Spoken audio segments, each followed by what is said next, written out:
கர்த்தருடைய பரிசுத்த நாமத்திற்கு ஸ்தோத்திரம். இன்னைக்கு செய்திய தலைப்பு God orders peace. தேவன் சமாதானத்தை கட்டளையிடுகிறார். தேவ சமாதானத்தை கட்டளையிடுகிறார். தேவத்தின் செய்திகள் சொல்லுவோம். திருப்பாதம் நம்பி வந்தேன், கிருபை நிறை இயேசுவே, தமதான்பை கண்டடைந்தேன் தேவா சமூகத்திலே.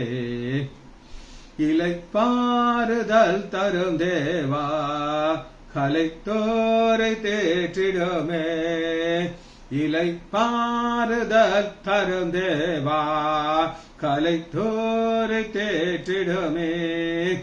சிலுவை நிழல் எந்த தஞ்சம், சுகமாய் அங்கு தாங்கிடுவேன். சிலுவை நிழல் எந்த தஞ்சம், சுகமாய் அங்கு தாங்கிடுவேன். திரு பாதம் நம்பி வந்தேன், கிருபை நிறை இயேசுவே, தமதான்பை கண்டடைந்தேன் தேவா சமூகத்திலே.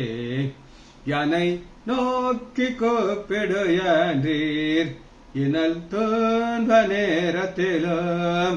என்னை நோக்கி கூப்பிடு என்றீர் இனல் துன்ப நேரத்திலும். என்னை தேற்றிடும் அடையாளம் இயேசுவே என்று காட்டிடுவே. என்னை தேற்றிடும் அடையாளம் இயேசுவே என்று காட்டிடுமே. திரு பாதம் நம்பி வந்தேன், கிருபை நிறை இயேசுவே, தமதான்பை கண்டடைந்தேன் தேவா சமூகத்திலே.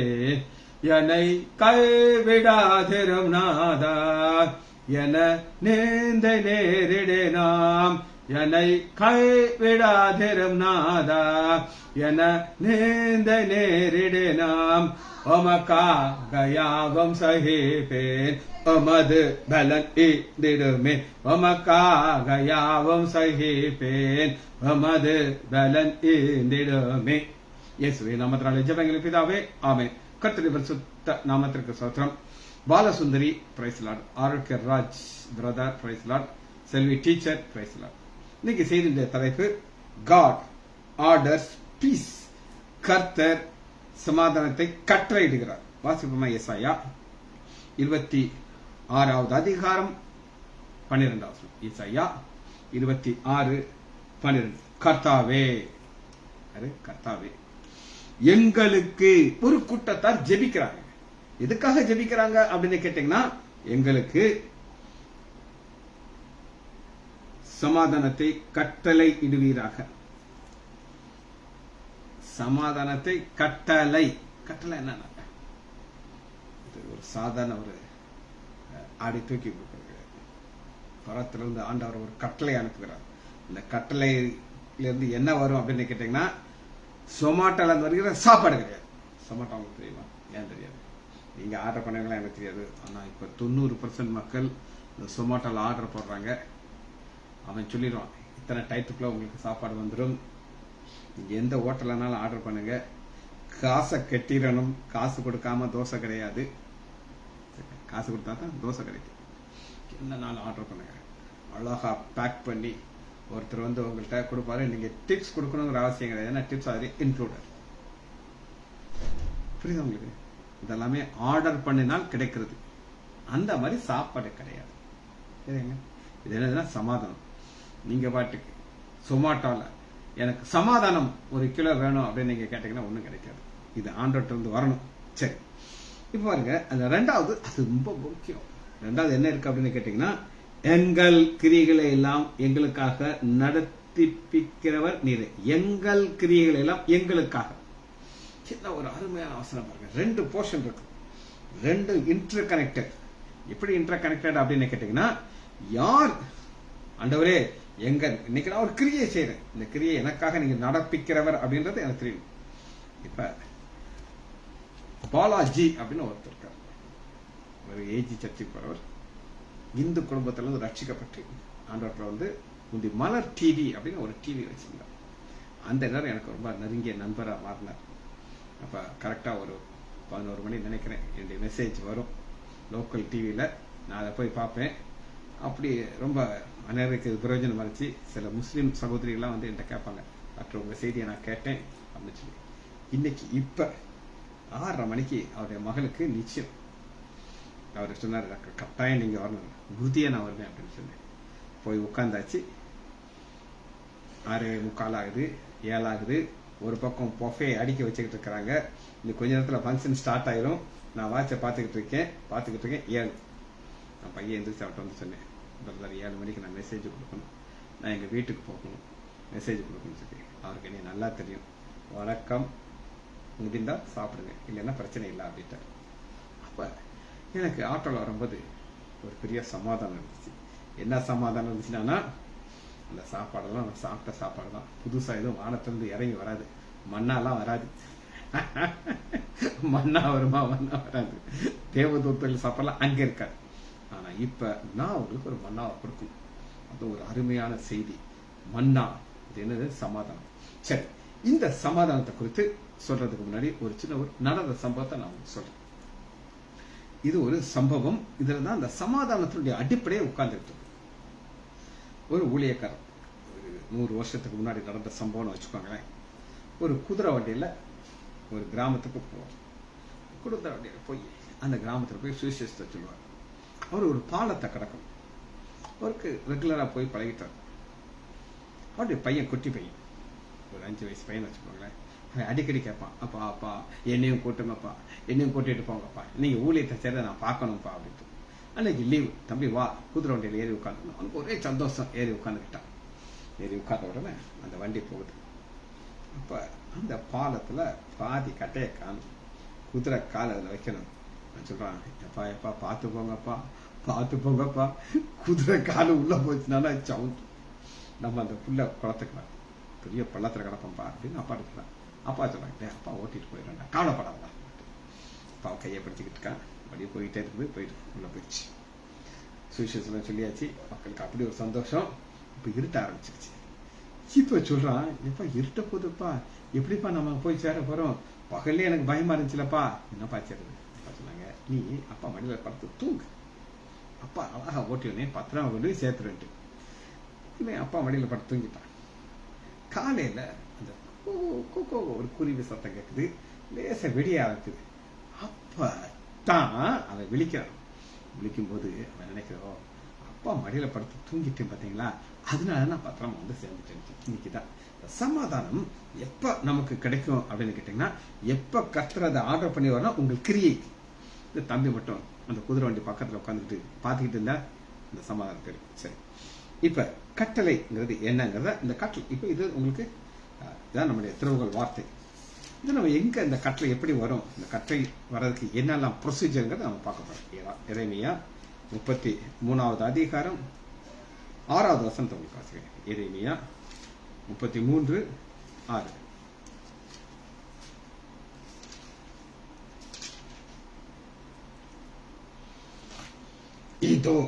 இதோ நான் ரைட் நவ், இப்பவே. எப்பொழுது? இப்பவே. அந்த ஆர்டர் எப்ப வருது? இப்பவே.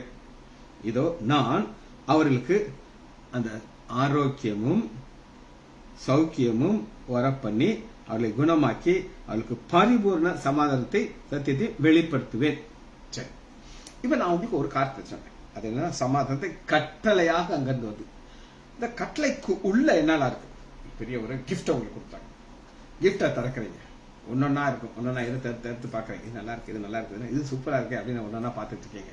அது மாதிரி ஆண்டவர் கொடுக்குற ஒரு கிஃப்ட், அந்த கிஃப்ட்டுக்கு பேரு சமாதானம். அதுக்குள்ள என்னெல்லாம் ஆண்டவர் வச்சு கொடுக்கிறார் அப்படின்னு கேட்டீங்கன்னா, எரேமியா 33வது அதிகாரம் 6வது வசனம். இதோ நான் அவர்களுக்கு, அப்ப ஒரு கூட்டத்தார சொல்றது அவர்களுக்கு. அவர்கள் யாருன்னு உங்களுக்கு நான் காட்டுறேன். அதுக்கு முன்னாடி அவருக்கு சௌக்கியம். சௌக்கியமா இருக்கீங்களா பிரதர் அப்படின்னு காட்டுறேன். பாத்தீங்க, ஆக்சுவலா அவன் வந்து மருந்து கடைக்கு போயிட்டு இருப்பான். ஆனா இல்ல நான் சௌக்கியமா இருக்கேங்க சொல்லுவானா, இல்லையா எனக்கு தலைவலி, உடம்பு வலி, காய்ச்சல், எனக்கு தூக்கமே வரல, நான் எங்க போயிட்டு இருக்க, மருந்து கிடையாது சொல்ல மாட்டாங்க. ஆனா நான் எப்படி சௌக்கியமா இருக்கேன். ஆனா ஆண்டவர் கட்டளையாக அந்த சௌக்கியத்தை கொடுக்கிறார். அந்த சௌக்கியங்கிறது என்ன அப்படின்னு நான் உங்களுக்கு சொல்றேன். அதாவது முதல் வசந்த வாசிங்க. சௌக்கிய எரேமியா 33வது. இதோ நான் அவர்களுக்கு சௌக்கியமும் ஆரோக்கியமும் வரப்பண்ணி. சௌக்கியம் ஆரோக்கியம் ரெண்டு வித்தியாசம் இருக்கு. சரி, இது என்னன்னா நான் உங்களுக்கு சரி, சௌக்கியம் ஆரோக்கியம். சௌக்கியம்ங்கிறது என்ன? நோய் இல்லாத வாழ்க்கை. நோய் இல்லாம இருக்குமா? ஏன் இருக்கும், ஏன் இருக்காது? நோய் இல்லாம அவன் உங்களை கொண்டு போக அவரால் முடியும். ஆனால் நோய் வந்துருச்சியா, கொரோனா வந்துருச்சு, எல்லாரும் சேர்த்தாங்களா? எல்லாரும் சாகல. சௌக்கியமும் ஆரோக்கியமும் வர பண்ணி. இந்த ஆரோக்கியம், ஆரோக்கிய ராஜ் பிரதங்க இருக்க, அவங்க அப்பா அவருக்கு பேர் வைக்கும் போதே என் பையனுக்கு எந்த நோய் வந்துடக்கூடாதுப்பா, அதனால ஆரோக்கிய ராஜ் ராஜகுமாரன் மாதிரி ஒரு பேரை வச்சுட்டாங்க அப்பா. ஆனா ஆண்டவர் என்ன சொல்லுகிறாரு அப்படின்னு கேட்டீங்கன்னா, சமாதானங்கிற ஒரு பேக்கேஜுக்குள்ள நான் என்னெல்லாம் வைக்கிறேன் பாருங்க. சௌக்கியம் ஆரோக்கியம் வர பண்ணி அவர்களை குணமாக்கி ஹீலிங். இப்ப நான் உங்களுக்கு ஒரு நடந்த சம்பவத்தை சொல்ல போறேன். என்னுடைய மாமியார் டாக்டர் சுகுணா பாய், திருவாரூர் மெடிக்கல் காலேஜ்ல professor, HOD, paediatric number 1 lady.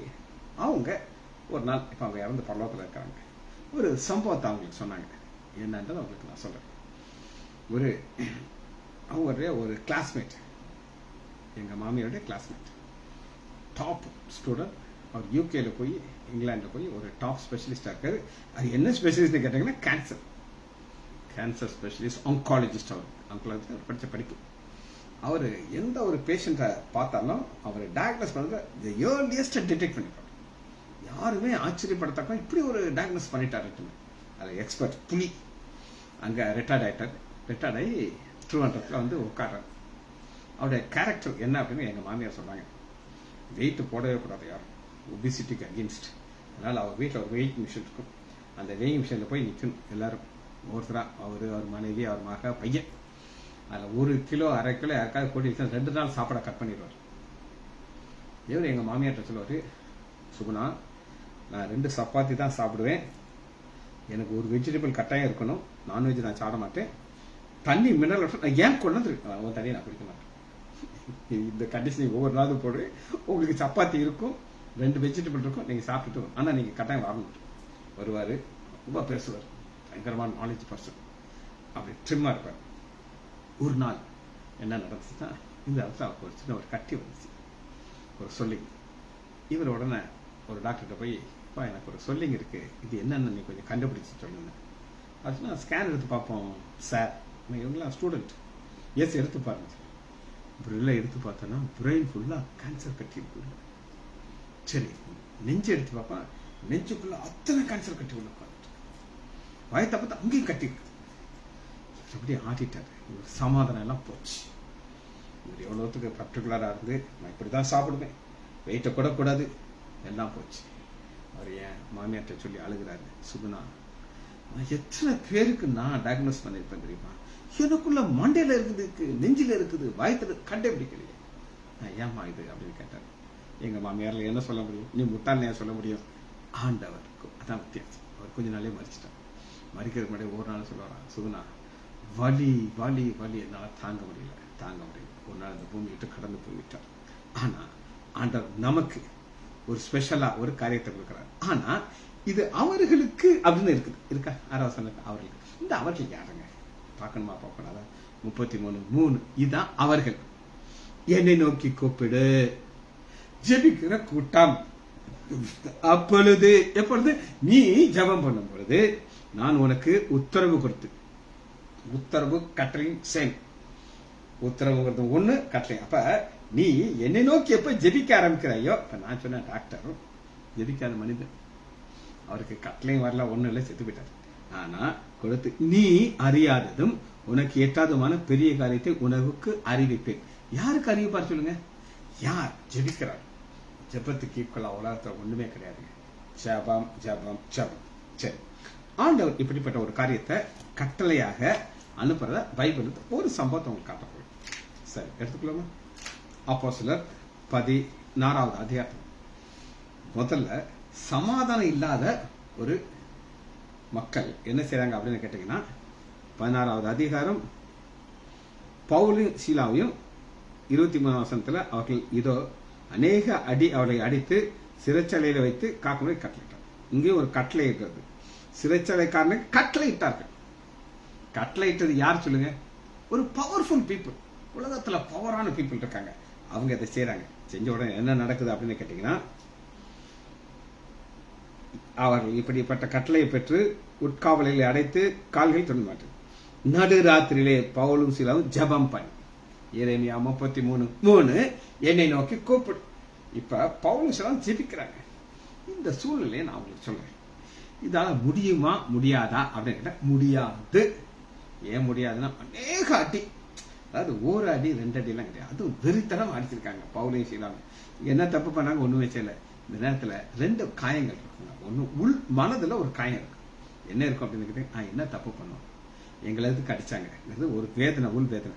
அடுத்த சரீரமும் இன்னும் சொல்லும், அப்பா தூக்கவும் முடியல, படுக்கவும் முடியல அப்படின்னு சொல்லும். ஆனா நடுராத்திரிலே பவுலும் சீலாவும் ஜெபம் பண்ணி தேவனை துதித்து பாடினார்கள். உமக்கு மகிமை தருகிறோம், உம்மில் தான் மகிழ்ந்து துதிக்கிறோம், அல்லேலூயா அல்லேலூயா. முடியுமா? முடியாது. முடியும். ஸ்டான்லி, பிரதர் ஆர் ஸ்டான்லி சொல்லுவாரு, pray when you have the time to pray, pray when you don't have the time to pray. ஜெபிக்க டைம் இருந்தாலும் ஜெபம் பண்ணு, ஜெபிக்க டைம் இல்லாட்டாலும் ஜெபம் பண்ணு, ஜெபிக்க தோணாட்டாலும் ஜெபம் பண்ணு. இல்லம்மா ஜெபிக்க தோணலை அப்பயும் ஜெபம் பண்ணு அப்படின்னு அவர் ஆலோசனை சொல்வார். அதுபோல கொடுக்கும்போது என்ன நடக்குது அப்படின்னு கேட்டீங்கன்னா, சர்தியிலே சிறைச்சாலை அதிர்ந்து ஆசைப்பட்டு பூமி இருந்தது. உடனே கதவுகள்லாம் திறந்துச்சு. இப்ப யாருக்கு சமாதானம் போகுதுன்னு காட்டுறேன். இவ்வளவு நேரம் அந்த சிறைச்சாலைக்காரன் அடி நடிச்சான்ல, அடிக்கும் போது அவன் என்ன நினைச்சிருப்பான், எனக்கு பவர் இருக்குது அடிக்கிறது. இப்ப அடிச்ச வேண்டிய சமாதானம் அவனை விட்டு போகுது பாருங்க. 27 சிறைச்சாலைக்காரன் நித்திரை தெளிந்து சிறைச்சாலை கதவுகள் திறந்திருக்கிறதை கண்டு கட்டுண்டு ஒருவர், அது அரசாங்கம் ஓடி போயிட்டாங்கன்னு அவன் நினைச்சுக்கிட்டு பட்டயத்தை உருவி தன்னை கொலை செய்ய. ஏன் அப்படின்னு கேட்டீங்கன்னா, ரோமர் கட்டளை அந்த மாதிரி. அதாவது சிறைச்சாலை இருந்து ஒருத்தன் ஓடிட்டானா இந்த காவல்காரனுடைய தலையை வெட்டி எடுத்துருவேன். நீ லாய்க்கில்லை இந்த வேலைக்கு, நீ வாழ கூட லாய்க்கில் இருந்துச்சு, நீ என்னத்துக்கு ஏன் கழுத்தை வெட்ட, நானே என்ன செய்ய சூசைட் பண்றது. சமாதானங்கிறத ஒன்ன காட்டுறேன். சமாதானம் யாருக்கு இல்லை இருக்குன்னா, பவுலும் சீலாவுக்குள்ள இருக்குது. அவங்களுக்குள்ள இருந்தனால அவங்க ஜெபம் பண்ணாங்க. ஜெபம் பண்ண உடனே ஆண்டு அடிச்சாரு, சிறைச்சாலை கதவை அசைக்கிறார். அசைச்ச உடனே அவன் சிறைச்சாலை தலைவன் என்ன செய்யறான், நான் சாகணும் அப்படின்னா அவனுக்குள்ள இருக்க சமாதானம் போயிடுச்சு. இப்போ அந்த சமாதானம் மட்டும் உள்ள வருது பாருங்க, எப்படி வருது பாருங்க. 30 அவர்கள் வெளியே அழைக்கிறது, ஆண்டவர் ரட்சிக்கப்பட நான் என்ன செய்ய வேண்டும். இதாங்க, எந்த மனிதனுக்குள்ள சமாதானம் இல்லையோ அவனுக்குள்ள அவனே கேட்கிறான், நான் என்ன செய்யறது, ரட்சிக்கப்படுறதுக்கு நான் என்ன செய்யணும். அதைத்தான் கிரியை நான் உங்களுக்கு காட்டினேன். அதற்கு அவர்கள் கர்த்தராகிய இயேசு கிறிஸ்து விசுவாசி, அப்படி நீ முன்விட்டாரும் ரட்சிக்கப்படும். இந்த சம்பவம் நமக்கு என்ன சொல்லுது அப்படின்னு கேட்டீங்கன்னா, நம்மள ஆண்டவர் ஒரு பாதை வச்சிருப்பாரு. அந்த பாதையில போகும்போது ஸ்மூத்தாலாம் இருக்காது, நல்லா கிடைக்கும். நான் 2000 ரட்சிக்கப்பட்டேன். நான் வந்த பாதை எனக்கு தெரியும், இங்க இருக்க ஒரு சிலருக்கு தெரியும். எத்தனையோ கஷ்டமான பாதைகளை நான் போயிட்டே இருக்கிறேன்.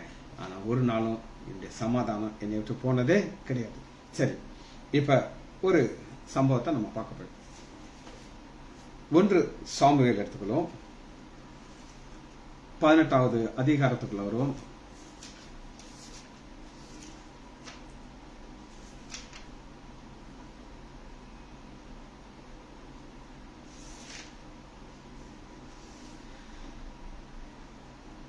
பதினாலு 1 சாமுவேல் 18-14. இப்ப 2 நபர் அவங்களை பார்க்க வரோம். 1 தாவீது, சவுல். சவுல் யாரு? ராஜா. இந்த ராஜா அப்படின்னு ஒரு ஆள் இருந்தா அவனுக்கு எல்லாமே இருக்கும். என்ன இருக்காது சொல்லுங்க? எல்லாம் இருக்கும். கண்ணை காட்டினா வேலை நமக்கு. ஆனா தாவீது யாரு? ஒரு குட்டி பையன். அப்பதான் கோலியாத்தை ஜெயிச்சிருக்காங்க. ஜெயிச்சுட்டு அந்த அரண்மனைக்குள்ள வர்றாரு. அந்த அரண்மனைக்கு வரும்போது அவருக்குள்ள பயங்கர சந்தோஷம் இருக்குது.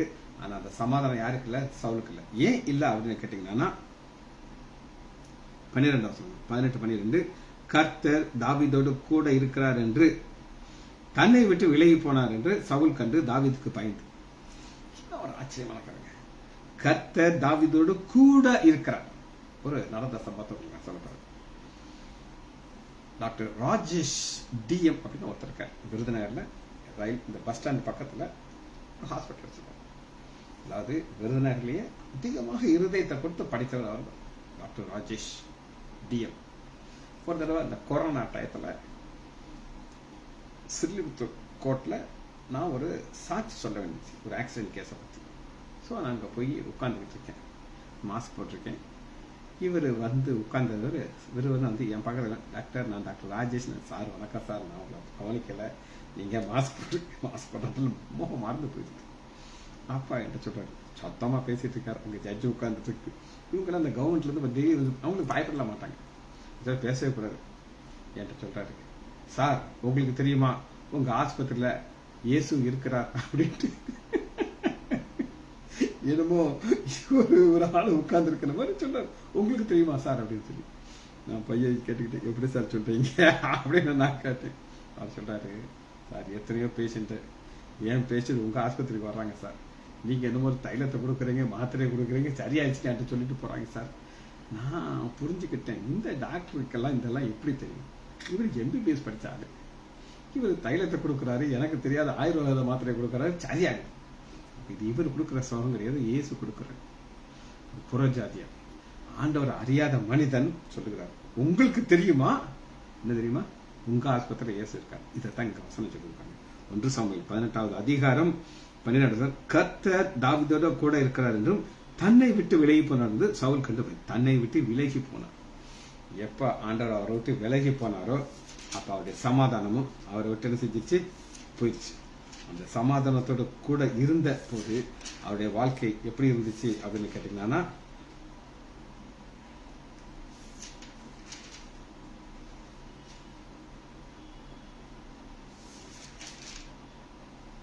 வாசிப்போமா, அதே சவுலா வேற சவுலா. 1 சாமுவேல் 11வது அதிகாரம் 12. அப்படியே ஜனங்கள் எல்லாரும் கில்காலுக்கு போய் அவரிடத்திலே கர்த்தருடைய சந்நிதியிலே சவுலை ராஜாவாக ஏற்படுத்தி அங்கே கர்த்தருடைய சந்நிதியிலே சமாதான பலியை செலுத்தி இப்ப எப்படி இருப்பாரு, ஒரே சந்தோஷம், நான் ராஜாவாயிட்டேன், எனக்கு ஒரு சந்தோஷம், சமாதானம். ஆனா என்னைக்கு அவருக்குள்ள சாத்தா உள்ள வந்தானோ சமாதானம் அவருக்கு ஓடியே போயிடுச்சு. ஒரு வசனம் வாசிக்கிறது, சங்கீதம் 29வது அதிகாரம்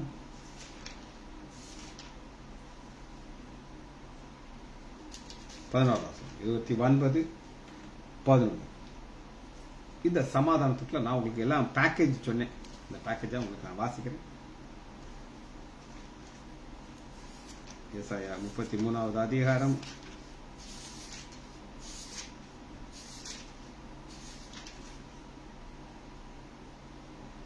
6வது வசனம். 33:6 நம்ம என்ன வாசிச்சோம் அப்படின்னு கேட்டீங்கன்னா, நான் அவர்களுக்கு சௌக்கியமும் ஆரோக்கியமும் வர பண்ணி அவர்களை குணமாக்கி அவளுக்கு பரிபூர்ண சமாதானத்தையும் சத்தியத்தையும் வெளிப்படுத்துவேன். இந்த பரிபூர்ண சமாதானத்தையும் சத்தியத்தையும் வெளிப்படுத்தும் பொழுது என்ன நடக்கும்? சங்கீதம் 29வது அதிகாரம் 11. கர்த்தர் தம் ஜனத்திற்கு பலன் கொடுப்பார், கர்த்தர் தம் ஜனத்திற்கு சமாதானத்தை அருளி அவளை ஆசீர்வதிப்பார். இதுதான் அந்த ஆசீர்வாதம்ங்கிறதுக்குள்ள என்ன இருக்கு அப்படின்னு கேட்டீங்கன்னா, உலக பிரகாரமான ஆசீர்வாதம் ஆசீர்வாதம் கிடையாதுங்க. நல்லா கேட்டீங்க.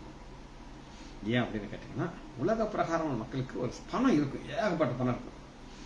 ரீசெண்டா அம்பானி, முகேஷ் அம்பானி அவருடைய மகனுக்கு ஒரு நிச்சயம், கல்யாணம் கிடையாது, நிச்சயம் நடந்துச்சு. அதுக்கு பில் கேட்ஸ்னு சொல்லி எத்தனையோ கோடீஸ்வரர் வந்தாங்க. அப்ப அந்த மாப்பிள்ளை பையன் எந்திரிச்சு நின்று ஒரு சாட்சி சொல்றான். என்ன சாட்சி சொல்றான் அப்படின்னு கேட்டீங்கன்னா, ஆச்சரியமா இருந்துச்சு, எனக்கெல்லாம் தலை சுத்திருச்சு. அவன் சொல்றான், எத்தனையோ முறை எனக்கு இந்த ஆஸ்மா நோயினால நான் மரணத்தை நோக்கி போய்கிட்டு இருந்தேன்.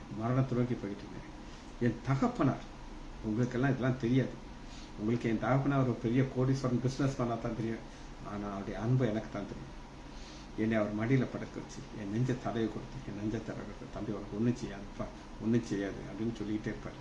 இப்படி என்னை பல இரவுகள் அவர் தூங்காம எங்க அப்பா என் நெஞ்ச தடவி கொடுத்தது எனக்கு நல்லா தெரியும். இன்னைக்கு நான் உங்க முன்னாடி நான் உயிரோட நிக்கிறேன்னா காரணம் என் தகப்பனுடைய அன்பு அப்படின்னு சொல்றாங்க. இதை கேட்டுட்டு இருக்கிற அம்பானி கண்கள் கண்ணீர் வடிஞ்சுக்கிட்டே இருக்கு. பாருங்க, நீங்க இதெல்லாம் உலகத்துல இவங்களோட கோடீஸ்வரர்களை நீங்க பார்க்க முடியாது. ஆனா அந்த குடும்பத்திற்குள்ள ஹெல்த் இல்லை, சௌக்கியம் இல்லை, ஆரோக்கியம் இல்லை. ஆனா ஆண்டவர் யாருக்கு கொடுப்பார்னா, சங்கீதம் 29வது அதிகாரம் 16வது வசனம், கர்த்தர் தமது ஜனத்திற்கு பலம் கொடுத்து, ரெண்டாவது என்ன கொடுக்கும், தமது ஜனத்தை சமாதானம் பண்ணி அவளை ஆசீர்வதிப்பார். நீங்க நினைப்பீங்க அநேக பணம் இருந்தாலும் அது ஆசீர்வாதம். இன்னும் பணம் தேவையா? தேவை இல்லைன்னு நான் சொல்ல மாட்டேன். எனக்கு பணம் வேண்டியிருக்கு, எனக்கு எவ்வளவு செலவுகள் இருக்குது. ஆனா அதை அவர் கொடுத்து அவர் ஆசீர்வதிப்பார். சரி, அடுத்த ஒரு காரியத்தை நம்ம காட்ட போயிடும். ஒவ்வொரு ஸ்டெப்பா நம்ம பார்க்க போயிடும். சகரியா எடுத்துக்கொள்ளுங்கள், 9வது அதிகாரம் 15. சகரியா 9:15. சேனைகளின் கர்த்தர் அவர்களை காப்பாற்றுவார். காப்பாற்றுவாங்க. இன்னைக்கு ஆஸ்மாங்கிற ஒரு நோய் யாருக்கு வரும்? யாருக்குனாலும் வரும். எப்படி வரும் தெரியாது. என்னது தெரியாது. டாக்டர் சொல்ல மாட்டாங்க. அவங்க நைஸா சொல்லுவாங்க, இது ஹெரிடிட்ரி, உங்க பாட்டிக்கு இருந்துச்சு, உங்க தாத்தாக்கு இருந்துச்சு, பூட்டனுக்கு இருந்துச்சு, எடுத்து சொல்லி நைஸா எஸ்கேப் ஆயிட்டாங்க. தெரியாது. சேனைகளின் கர்த்தர் அவர்களை காப்பாற்றுவார். அவர்களை பட்சித்து கவன் கற்களால் கீழ்ப்படுத்திக் கொள்வார். அவர்கள் குடித்து கழிப்பினாலே ஆர்ப்பரிப்பார்கள். பான பாத்திரத்துக்கு இதுக்குள்ள என்ன ஒரு விசேஷமான ஆசீர்வாதம் இருக்குது அப்படின்னு கேட்டீங்கன்னா, ஆர்ப்பரிப்பார்கள். ஆர்ப்பரிப்பார்கள். அந்நாளிலே அவர்களுடைய தேவனாய கர்த்தர் தம்முடைய ஜனமாகிய மந்தையை அவர்களை ரட்சிப்பார். அவர்கள் அவருடைய தேசத்திலே ஏற்றப்பட்ட கொடிகளின் கிரீடத்திலே பதிந்திருப்பார்கள். அவருடைய காரியம் எத்தனை பெரிது, அவருடைய சௌந்தரியம் எத்தனை பெரிது. தானியம் வாலிபரையும் புது ராஜ்யம் வளர்க்கும். ஒரு ஆழமான காரியம்.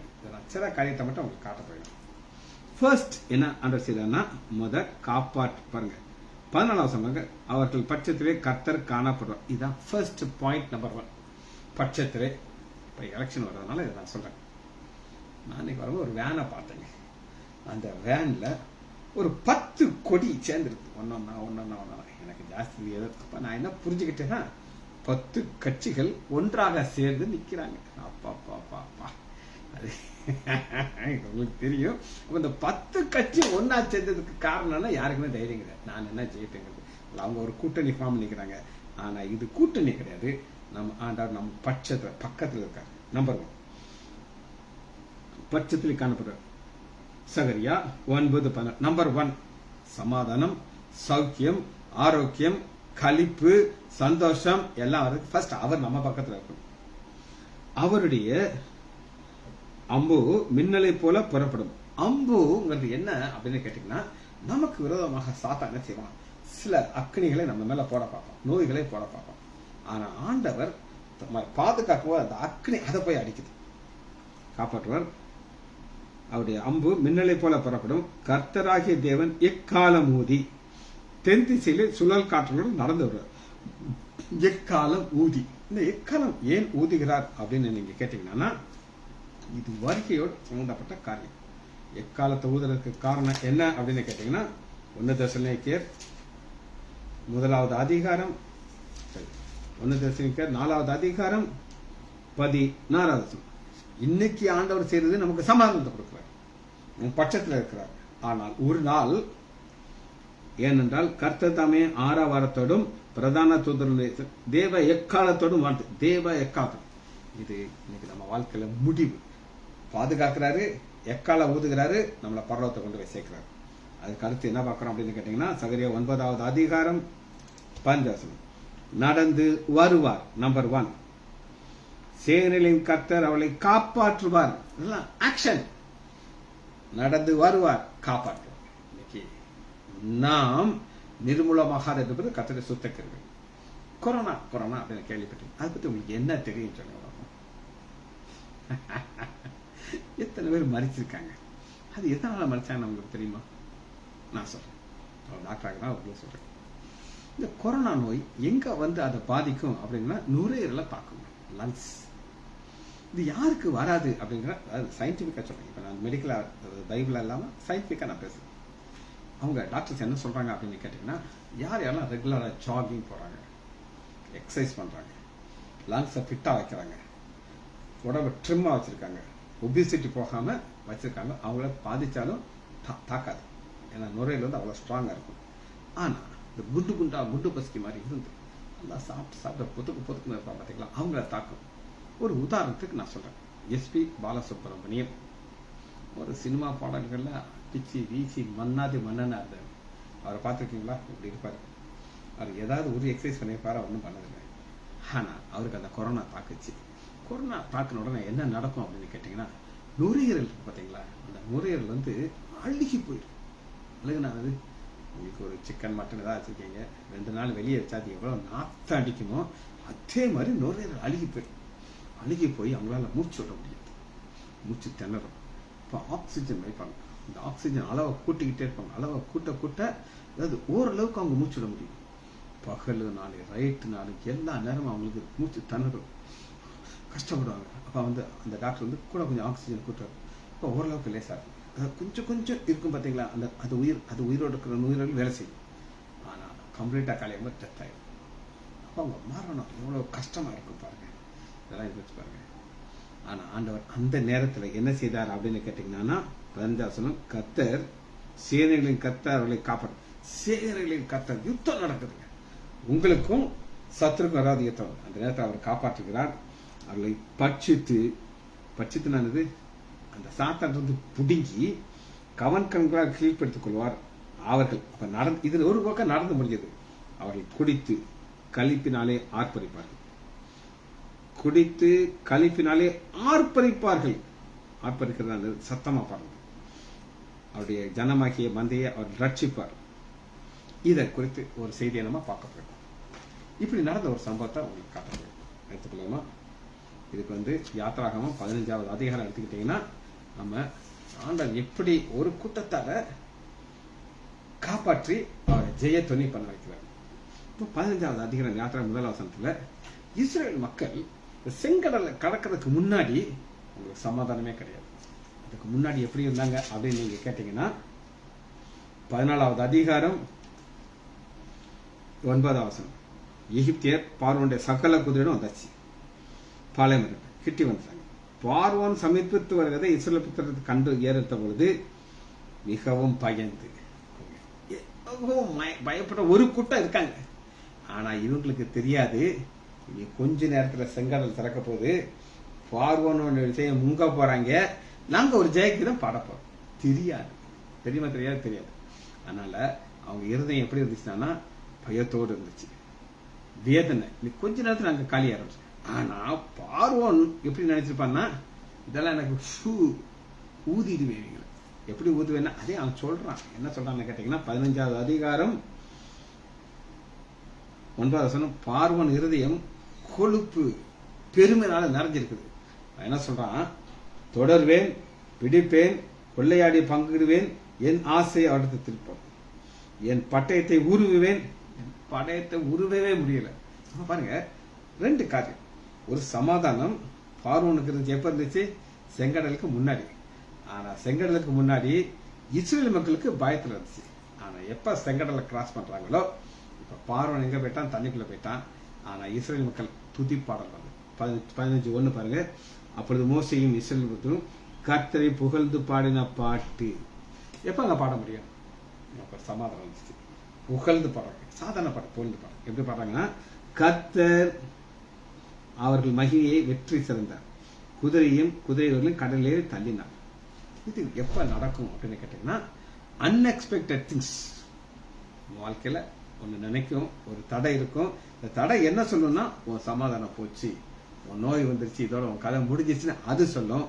ஆனா அடுத்த செக்ஷன் என்னன்னா, 15வது அதிகாரம் 20வது வசனம், ஆரோன் சகோதரி மிரியாம் தீர்க்கதரிசியானவள் கையிலே தம்பூரா பிடித்துக் கொண்டு சகல ஸ்திரீகளோடும் தம்புரோடும் நடனத்தோடும் அவளுக்கு டான்ஸ் பார்ட்டி ஆடுற டான்ஸுக்கு. குமரி பெண்கள் கிடையாது. இந்த பாட்டி என்ன அழகா டான்ஸ் ஆடிட்டு போகுதுன்னா, மிரியாம் அவர்களுக்கு பிரதியுத்தரமாக கர்த்தரை பாடுங்கள். எங்க பாட சொல்றாங்க பாட்டியம்மா? ஏன்னா பாட்டிக்கு நல்லா தெரியும், கொஞ்ச நேரத்துக்கு முன்னாடி நாங்க எங்க வாழ்க்கை முடிஞ்சிருச்சுன்னு நினைச்சோம். ஆனா ஆண்டவர் எங்களை உயிரோட கொண்டு வந்து டான்ஸ் ஆட வச்சுட்டாரு. அதனால துதிங்க. அவர் மகிமையாய் வெற்றி சிறந்தார், குதிரையும் குதிரைகளை கடலில் தள்ளினார் என்று பாடினார்கள். சரி, இப்ப நான் உங்களுக்கு திரும்ப அந்த கான்செப்ட் சொல்லி அதை முடிக்க போறேன். ஃபர்ஸ்ட் நம்ம என்ன பார்த்தோம் அப்படின்னு கேட்டீங்கன்னா, ஸ்டார்டிங். ஆனா இந்த முடிவு இதோட கிடையாது. இது எங்க போய் இந்த பாடங்கள் முடியும் அப்படின்னு கேட்டீங்கன்னா, இதுக்குள்ள வெளிப்படுத்துதல் 7வது அதிகாரம் 1 இங்க வர அந்த பாடல் இருக்கு. நம்மள ஆண்டவர் ஒரு பாதையை கொண்டு போறாங்க. செங்கடலை உண்டாக்குறதுக்கு ஒரு பாதை. இன்னைக்கு எனக்கு வர பாதை, இருக்கிற ஒவ்வொருத்தருக்கும் ஒரு பாதை. ஆனா முடிவு இதான். இங்க வரப்போகிறோம். எங்க வந்து பாடப்படம் தெரியுமா? வெளிப்படுத்துதல் 7வது அதிகாரம் 9வது வசனம். இவைகளுக்கு பின்பு நான் பார்த்தபோது இதோ சகல ஜாதிகளும் கோத்திரத்தாலும் ஜனங்களும் பாஷைகளும் வந்தவர்களும் ஒருவரும் என்ன பண்ணுமா திரளான கூட்டமான ஜனங்கள். இதுல நீங்க இருக்கீங்க, நான் இருக்கேன். இப்ப நம்ம ஒரு பாதையை கொண்டு வர்றாரு. அந்த பாதையில சுகத்தை கொடுக்கிறாரு, குணமாக்குறாரு, சமாதானத்தை கட்டளை இடுகிறாரு. இந்த சமாதானத்தோடு இருக்கும்போது நம்ம எங்க துதித்து எங்க வரோம் பாருங்க. திரளான ஜனத்தின் கூட்டம் வந்து கைகளிலே வெள்ளை அங்கியை தரித்து தங்கள் கைகளிலே குருத்தோலையை பிடித்துக் கொண்டு சிங்காசனத்துக்கு முன்பாகவும் நிற்க கண்டேன். பார்க்கிறாரு. இதுல யார் இல்லைங்கிறதா ஆச்சரியம். நீங்க நினைக்காத மக்கள் ஜாதி இருக்காங்களோ அத்தனை பேர் நினைச்சாங்க வர்றாங்க. ஒரு நடந்த சம்பவத்தை நான் சொல்றேன். பல வருஷத்துக்கு முன்னாடி ஒரு அம்மாக்கு இவ்வளவு பெரிய பொட்டு வச்சிருக்கு, குங்கும பொட்டு வச்சிருக்கு. அதுக்கு முதுகுல ஒரு கட்டி ஆப்ரேட் பண்ண வேண்டியது. நான் முதுகுல ஒரு ஸ்பைனர் ஒரு இன்ஜெக்ஷன் போட்டு லேசா க்ளோஃபார்ம் கொடுத்தேன். அது ரொம்ப ஊசி போடுவோம், இப்படி டான்ஸ் ஆடிட்டு இருக்கு. ஏமா நீ 2 நல்லா ஊது, நீ வலிக்காது, நான் உனக்கு கட்டி எடுத்துவேன்னு சொன்னேன். அது ஊதிக்கிட்டே இருக்கும்போது அது சில காரியங்கள் பேச ஆரம்பிக்கும். அது தெலுங்குல சொல்லுது. என் கைய ஏசப்பாக்க தான் தூக்கி வைப்பேன், வேற யாரை நான் கும்பிட மாட்டேன். என் இருதயத்துக்குள்ள இயேசு. அது தெலுங்குல சொல்லி எனக்கு புரியுது. கவனமா இயேசு இயேசு இயேசுன்னு சொல்லிக்கிட்டே இருக்கு. வெளியில இருக்க மக்கள்லாம் பயந்துட்டாங்க. அவங்க நினைச்சாங்க இந்த சுஜி டாக்டர் ஊசி கீசி போட்டு எங்க அம்மாவை மனசை மாத்துறாரோ அப்படிங்கிறதோ டென்ஷன் ஆயிட்டாங்க. நான் கூப்பிட்டேன். எங்க அந்த கட்டில இருந்தேன். அம்மா லேசா மயக்கத்துல இருக்காங்க, தட்டி விட்டு அம்மா முடிச்சிட்டேன். முடிச்சிட்டேன் சார், நல்லா இருக்கேன் சார். அந்த அம்மாவை நான் ஒரு நாள் இங்க பார்ப்பேன். எங்க இந்த திரளான கூட்டத்துல பார்ப்பேன். காரணம் அவங்களுக்குள்ள ஒரு சமாதானத்தை ஆண்டவர் கொடுத்தனாலதான் அந்த அம்மா நான் சர்ஜரி பண்ணும்போது ஏசப்பா ஏசப்பா ஏசப்பான்னு சொல்லுது. ஓகே, இதுதான் சமாதானம் அந்த அம்மாக்கு இருந்தனால அந்த வார்த்தை வருது. வாசிப்போமா? திரளான கூட்டத்தில் ஜனங்கள் வெள்ளை அங்கியை தரித்து தங்கள் கையிலே குருத்தோலை பிடித்துக் கொண்டு அவர்கள் மகா சத்தமிட்டு அதெல்லாம் கிழிஞ்சுக்கும். ஏன் மகா சத்தம் விடுறாங்க அப்படின்னு கேட்டீங்கன்னா, அந்த அளவுக்கு ஆண்டவர் அவளை ஆசீர்வதிச்சிருக்கிறார். சத்தமிட்டு ரட்சிப்பின் மகிமை தேவன் மேல் வீட்டிருக்கிற எங்கள் தேவனுக்கும் ஆட்டுக்கொண்டும் ஆர்ப்பரிக்கிறார். இதெல்லாம் எப்ப முடியும் அப்படின்னு கேட்டீங்கன்னா, இந்த பூமியில நீங்க ஒரு சமாதானமான ஒரு வாழ்க்கை வாழ்ந்து உங்க வாழ்க்கையில ஒவ்வொரு நாளும் ஆண்டவரை நோக்கி நீங்க போகும்பொழுது இப்படிப்பட்டவர் ஜெபிக்க முடிப்போமா? மகா இரக்கமும் கிருபையும் உள்ள பிதாவே, நம்ம துதிக்கிறோம் ஐயா. நீர் நல்லவர் ஐயா. சமாதானத்தை கட்டளையிடுவதற்காக நன்றி ராஜா. ஒருவரும் எடுத்துக்கொள்ளாத சமாதானத்தில் எங்களுக்கு தருகிறீர் ஐயா. அதற்காக நன்றி. நாங்கள் ஜெபித்து ஒரு நாள் அந்த சிங்காசனம் நிற்க வேண்டும் ஐயா. அப்படிப்பட்ட கிருபையை எங்கள் ஒவ்வொருவருக்கும் நீர் தருவதற்காக நன்றி. பிள்ளைகள் ஒவ்வொருவரையும் என் ஆண்டவராகிய இயேசு கிறிஸ்துவின் நாமத்தினாலே ஆசீர்வதிக்கிறேன். இயேசுவின் நாமத்தினாலே ஜெபங்களின் பிதாவே, ஆமேன் ஆமேன்.